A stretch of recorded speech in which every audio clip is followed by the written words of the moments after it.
যখন একটি ফোন চোরে চুরি করে নিয়ে যায় প্রথমে যে কাজটি করে ফোন থেকে সিমটি খুলে ফেলে দেয়, যার ফলে ফোনটা কিন্তু ট্র্যাক করা যায় না। তো আজকের এই ভিডিওতে আমি আপনাদের ফোনে থাকা একটি সেটিংস দেখিয়ে দিব, যেটা আপনি অন করে দিলে চোর যদি আপনার চুরি হওয়া ফোন থেকে সিম কার্ড খুলে ফেলেও দেয় তাহলেও কিন্তু আপনি আপনার ফোনটি ট্র্যাক করতে পারবেন। তো কি সেই সেটিংস, চলুন আপনাদের দেখিয়ে দিচ্ছি।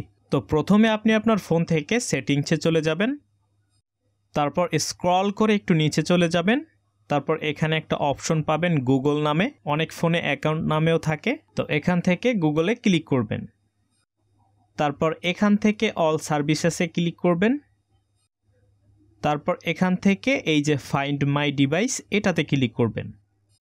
তো প্রথমে এখানে দেখবেন আপনার ফোনে ইউজ ফাইন্ড মাই ডিভাইস এই অপশনটা এরকম এনাবেল করা আছে কিনা। এনাবেল করা না থাকলে অবশ্যই এরকম এনাবেল করে রাখবেন। তারপর নিচে একটা অপশনস দেখুন ফাইন্ড ইওর অফলাইন ডিভাইস, এটা নতুন যুক্ত হয়েছে, এটাতে ক্লিক করে দিবেন। তারপর দেখুন এখানে আপনারটা অফ অবস্থায় থাকতে পারে বা যে কোনো একটা সিলেক্ট করা থাকতে পারে। তো যাই হোক আপনারা এখান থেকে এই যে উইদাউট নেটওয়ার্ক এই অপশনটা আপনারা সিলেক্ট করে দিবেন। তারপর একটু লোড নিবে, তারপর এখানে আপনার ফোনের লকটি দিয়ে দিতে হবে, তার জন্য এই যে এন্টার স্ক্রিন লক এটাতে ক্লিক করবেন। তাহলে এরকম একটা ইন্টারফেস চলে আসবে, উপরে দেখুন আপনার জিমেইলটি শো করবে।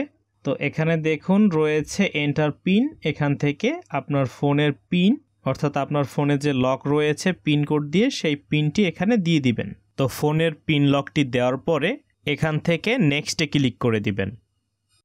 এই যে দেখুন ক্লিক করার পরে কিন্তু অপশনটি চালু হয়ে গিয়েছে।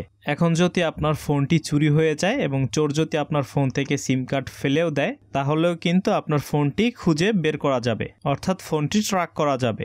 তো কিভাবে ট্র্যাক করবেন? তো এর জন্য আপনি অন্য যে কোনো একটি ফোনে গুগল প্লে স্টোর থেকে ফাইন্ড মাই ডিভাইস অ্যাপটি ইনস্টল করে নেবেন। তারপর সেই অ্যাপটিতে আপনার চুরি হয়ে যাওয়া ফোনে থাকা জিমেলটি সেখানে লগ ইন করলেই কিন্তু ট্র্যাক করা যাবে।